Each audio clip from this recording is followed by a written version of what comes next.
Masih ingatkah Anda pada masa kejayaan Yahoo di awal tahun 2000-an? Yahoo Mail bisa dibilang sebagai pelopor penggunaan email di dunia, termasuk Indonesia. Bahkan, Indonesia menjadi negara pengguna Yahoo terbanyak di Asia Tenggara. Mungkin Anda juga jadi salah satu penggunanya pada saat itu. Namun, memasuki satu dekade terakhir, Yahoo Mail semakin tidak terdengar gaungnya sejak kemunculan Google yang masif menjadi search engine utama seakan menguasai dunia. Mengapa hal ini bisa terjadi? Sebelum menjadi perusahaan email, Yahoo berawal dari proyek sekelompok mahasiswa Universitas Stanford, Jerry Yang dan David Filo. Pada tahun 1995, situs mereka mulai dikenal dan banyak digunakan orang. Beberapa perusahaan seperti Apple Computer, Atari, Oracle, dan Cisco System bahkan berniat menaruh investasi di Yahoo. Lantas, apakah kehadiran kompetitor seperti Google jadi faktor goyahnya Yahoo? Faktanya, kehadiran Google di tahun 1998 bukan hal utama yang membuat Yahoo goyah. Hal ini justru diawali dari tragedi menara WTC yang membuat saham Yahoo anjlok.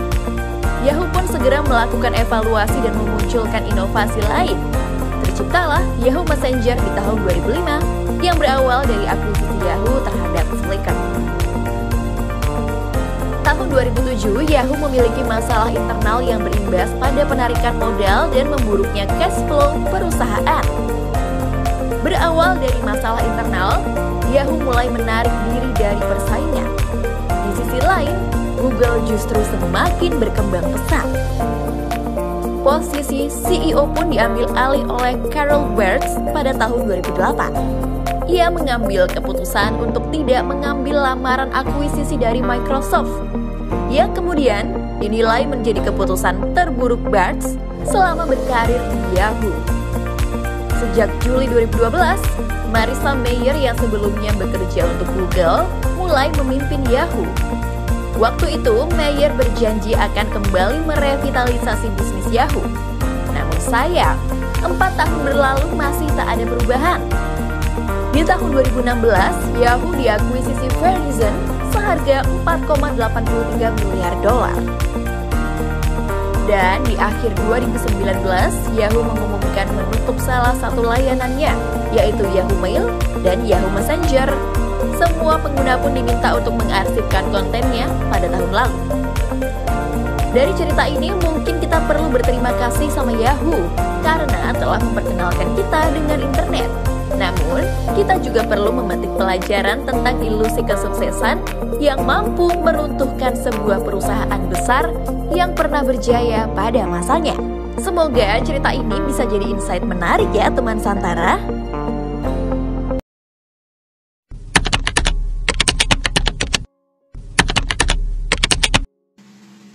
Berdasarkan kasus perusahaan Yahoo pada tahun 2008, ketika terdapat tawaran akuisisi dari Microsoft, pengambilan keputusan yang dilakukan oleh Carol Bartz selaku CEO Yahoo pada tahun 2008 merupakan pengambilan keputusan pribadi.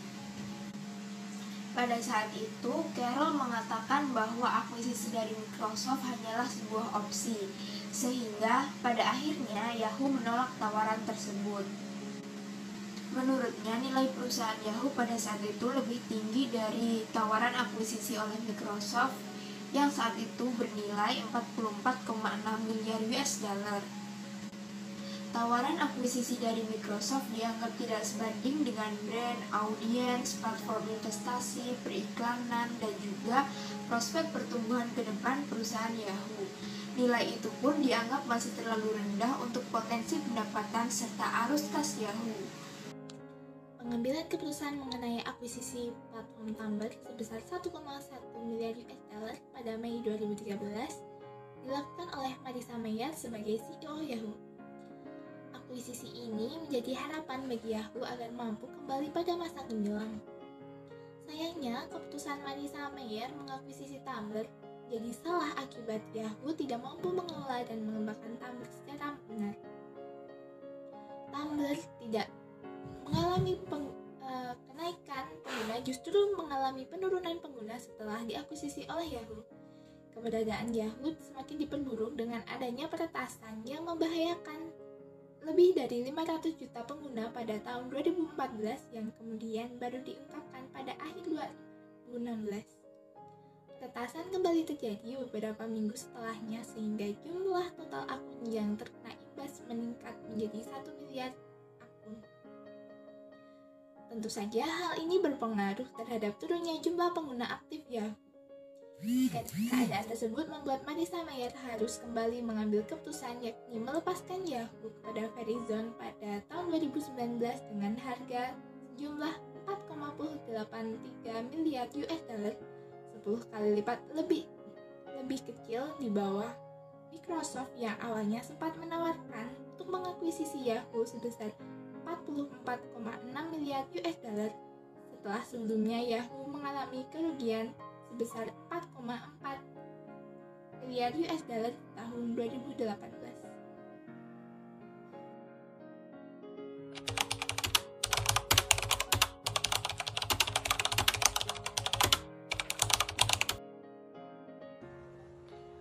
Selanjutnya adalah gaya pengambilan keputusan.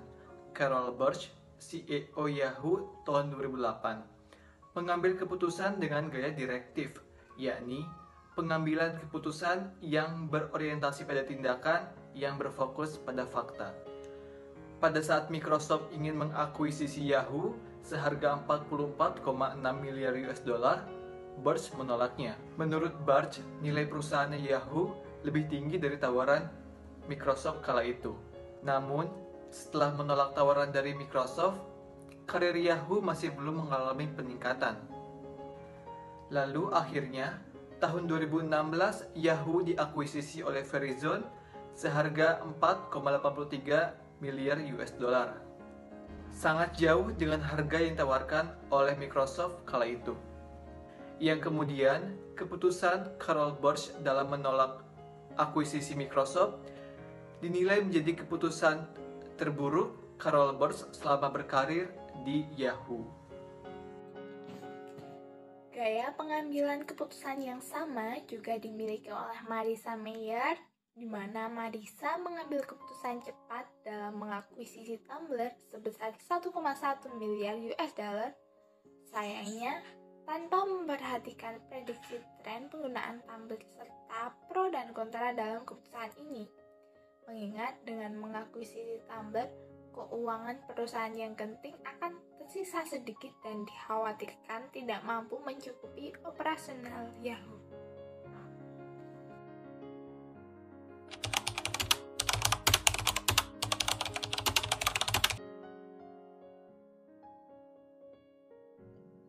Pengambilan keputusan berbasis bukti memiliki 7 prinsip untuk implementasinya. Yang pertama yaitu perlakukan organisasi Anda seperti prototipe yang belum selesai, tidak sombong tapi berdasarkan fakta, lihat diri sendiri dan organisasi seperti yang orang lain lakukan.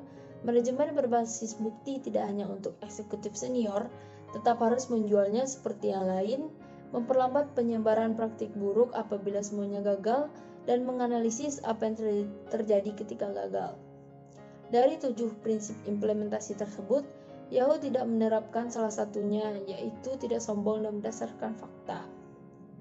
Yahoo menolak tawaran akuisisi Microsoft karena dengan angkuhnya Yahoo menganggap bahwa nilai perusahaan mereka lebih besar dibandingkan dengan tawaran akuisisi dari Microsoft tersebut.